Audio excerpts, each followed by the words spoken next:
FM and AM 1160.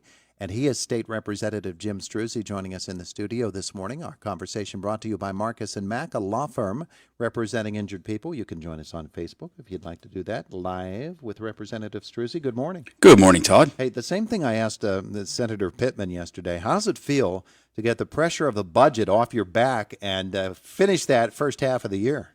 Well, I think it's great, and I think the budget was great news for the people of Pennsylvania. We made significant investments in education, early childhood learning, transportation infrastructure, our state police. Across the board, we were able to provide, if not level funding, increased funding for much of the departments that need it. We increased human services funding. So I think there's a lot of good in this budget. Plus, we were able to put some money aside in the rainy day fund, which, given the uncertainty of the future after this pandemic, I think that was a wise decision to make. All kinds of revenue questions come up when you get to a typical budget season, and certainly this one, because there really is no real way to gauge where the business world is going to go in the first 6 months of a year, followed by the second 6 months. You really have to operate in the dark there, don't you? Well, you do. I mean, we were very fortunate that our revenues came in much higher than anticipated here at the end of this fiscal year. But again, being very cautious because we don't know what the future is going to look like. And many economic specialists are predicting a recession here in the next year or two. So our thinking was, let's put some of this money aside so that in the future, if our revenues do decline, we're able to still balance the budget and provide those essential services without increasing taxes or any kind of fees and things like that. That recession prediction, is that inflation-based? Yeah, I think what you saw happen was a lot of people getting the federal stimulus money, going out and spending it here this spring. Once the pandemic restrictions were lifted, that's why we saw our revenues increase so significantly. But those federal funds are going to go away. So what happens when they go away and we don't have that money to, essentially backfill the budget? What do we do then? So the thinking was, let's put some money in the rainy day fund. Now, $40 billion budget is what we passed last week. That's a significant increase from previous years. And as I said, a significant investment in education and many other essential programs. But still, we were able to put that money aside. So when next year rolls around and we could possibly be faced with a deficit, we'll have some money to rely on, and that will prevent us from having to increase taxes, which is something that I will not support. Yeah, budget typically is in that $27 to $30 million range, isn't it?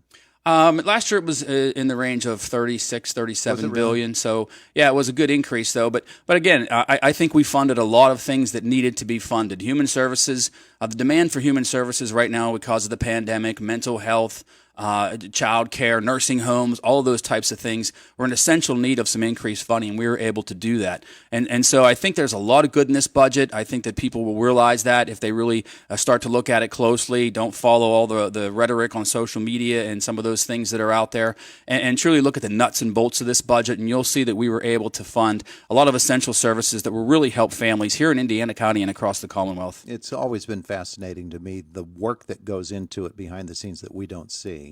Generally, what we see are the guys and the gals standing up on the floor of the Senate and the floor of the House and making their speeches, and they have to make themselves look good to their constituents back at home and let them know that they're fighting for their priorities. But generally, what you're seeing publicly is not really reflective of what's going on behind the scenes. Well, and the truth is, it starts way back in February when we have our appropriations budget hearings. And myself being on the House Appropriations Committee, Senator Pittman being on the Senate Appropriations Committee, we're involved in that process from the beginning. So we do have a significant say in how the money is spent, what programs are funded, what increases are added. And the process is an ongoing process. There's a lot of give and take behind the scenes. And this is a bipartisan budget. It passed with a solid Democratic support. The governor signed it with the exclusion of the one line item that he vetoed related to election audits. But I think it was a budget that everyone saw as a good building block for the future. And it is an extensive process. It's exhausting. We were there through late Friday last week voting on the budget, but we got it done. And as I said, I think people are going to realize that there's a lot of good in this budget, and it sets us up strongly for the future by having some significant money in the rainy day fund. Governor signs that one. He vetoes the bill having to do with election reform. Yeah. Your reaction to that? I know you worked hard on that. Well, we did. Our state government committee held 10 hearings, extensive hearings. They did a lot of research. They looked at a severely outdated election law, made changes that were requested by the counties. There was a definite effort to include the county election staff in the discussions on all of these issues, looking at what happened. A lot of people were basically really disappointed with the process of the 2020 presidential election. So we looked at all those factors and tried to make common sense changes that were a compromise. Working with our colleagues from across the aisle, I think the bill was put together to allow some flexibility, to allow a lot of those things that people liked in the election 2020 to continue with some restraint, but then, provide that integrity, that election reform that people were looking for. I thought that was all in that extensive, comprehensive bill, House Bill 1300. I voted to support it because I thought it would provide that integrity to allow people to know that their vote counts and to make sure that, it's hard to cheat and easy to vote. So it provided increased access, yet additional security measures, modernization of the voting mechanism, and really a clean system across all 67 Pennsylvania counties, which you did not have in the 2020 election. Essentially, each county was allowed to make their own rules in some cases, and that, I think, provided a lot of the concern that people had. Is there any thought by the governor that there need to be changes in election laws, or is he even going the other direction with further expansions? Well, what are you hearing from him, I guess, is what I'm asking. I don't know what to think of the governor's position on a lot of things, Todd. A lot of it is really just buying into the rhetoric, really, on what one side thinks versus what another side thinks. I think that's a lot of posturing. They say a lot of things that it creates this or that, or doesn't do this or doesn't do that. But when you sit down and actually read the bill and you look at it, it was a good bill, and it would have provided those safeguards so people know that their votes count, and it would have provided the security to know that it was very hard. We're going to make it very difficult for people to cheat. One of the things that people have talked about most, not only in Pennsylvania but across the nation, is photo verification, photo ID. Do you see that ever happening? Yeah, I think there's going to be a separate effort to do that, most likely through a constitutional amendment so the voters can have a say on that. I personally don't see a problem with it. I think that, you need an ID for just about everything else related to our society. Why not voting? I think and we provided other mechanisms. You didn't just need a driver's license to provide that ID. You could sign an affidavit. You could provide other forms of identification. Here in Indiana County, we do it right. We have a great county staff in the Elections Bureau, but in other areas of the state, you don't have that. And I think that's where the concern comes in. When you're dealing with the big cities and people don't know each other, when I walk into the S&T arena to vote, people know each other, right? And that's great in our area, but that doesn't happen everywhere. So I think the voter ID is very important, especially in the urban areas of Pennsylvania. All right, so the first 6 months of the year are in. You'll head through the summer months, and then you'll get back to cracking there in Harrisburg in the fall. What are your priorities for this summer? What do you want to see done?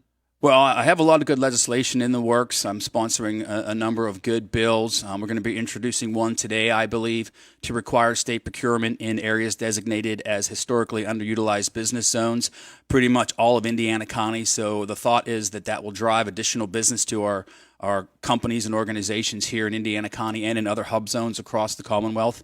I know that we're going to have a significant discussion on property taxes. That's something that was kind of at the forefront, and then when the pandemic hit, it was put on the back burner. So I know for myself and a number of my colleagues, property taxes are going to be a top issue as we get into the fall. I have a couple of bills related to drug addiction and opioid abuse that I'm hoping will make it to the House floor for a vote. I'm going to continue to push for Cody's Law. I know it's in the Senate right now, and I talked with the Senate Judiciary Committee actually last week to see if we can get that moving here over the course of the summer. So I think there's a lot of good bills that we have out there in the works. And I think, as I said, the budget is going to bear a lot of fruit, funding a lot of programs that will help people over the course of this summer. We still have a lot of work to do to recover from this pandemic. We still have a lot of work to do to help our small businesses, our families, get people back to work. Businesses are struggling now finding employees, so we need to find a way to get more people out there working. Do you feel like we're on sort of a downhill slope now speeding toward the end of the year, and when 2022 starts, Reggie is just going to be imposed on us rather than having a chance to respond to it? Yeah, I still can't fathom why the governor continues to push this regional greenhouse gas initiative. Numerous people from all walks of life have come out and said this is going to be bad for Pennsylvania. There's even questions of its actual effectiveness in doing anything to impact climate change. You've already seen some of the collateral impacts with the Cheswick electric generation plant announcing it's going to close here in September. You're going to see that across the board because the continued threat of additional taxes on the energy industry is simply going to push them out of Pennsylvania. And yet the DEP continues to move forward with it even over the course of this summer. So I think my bill is introduced. It passed out of committee, House Bill 637. Senator Pittman's bill, Senate Bill 119, actually passed out of the Senate. So I think you'll see that move through the House. But we're going to continue to fight against Reggie. Climate change discussions aside, it's going to be bad for Indiana County. It's going to be bad for this Commonwealth. Everyone's electricity bills are going to increase. And still, the governor and the DEP continue to push it. So we're going to do everything we can to fight it on every front that we can. I asked the senator yesterday. I'll ask you today. Does this end up in court? And is there a way to slow down the momentum? Well, I think most likely it will end up in court. A number of organizations have already for the most part, said that. Particularly the trade unions are very concerned with the loss of jobs, a loss of good family-sustaining jobs, a loss of industries, really wholesale, that will, without doubt, go to Ohio and West Virginia. So I think as I said, you'll see this fight continue on many different fronts. State system of higher education. That we only have a couple of minutes left, Yes. but I did not want to let you get out of here without commenting that they held an informational update yesterday. And they'll vote this week, or not this week, but this month on the state system redesign. Where do you stand? Well, from my personal standpoint, I don't have an opinion on the state system redesign. We passed legislation to allow them to make their own decisions related to the system redesign. I hope that it's good for the state system. I hope that it actually increases the student population here at IUP. I was very pleased that we were able to allocate $50 million towards the system redesign in the budget. I think that's going to be very helpful to them. The chancellor had been asking for that. So I'm very pleased that we were able to do that. I think overall it's going to be good for the state system. Look, we simply can't continue to pour money into a failing system. Institutions like IUP and the more successful ones are subsidizing these institutions that aren't able to make their own ends meet, and that's a failing model. So I think that the system redesign, whatever it looks like at the end of the day, is a necessary movement to get the state system back to being a fiscally sustainable system. And I think in the long run, that's what needs to occur. We're going to have a very stark discussion on higher ed here within the House. A lot of concerns with funding the state-relateds like Pitt, Penn State, subsidizing them through state taxpayer dollars to lower tuition rates. While at the same time, we have a state system that's struggling to gain students. So we need to find a better way to equalize higher education in Pennsylvania. There's a lot to do. Yes, there Representative is. Jim Struzzi, thank you. Thank you, Todd. It's the voice of Indiana County, WCCS.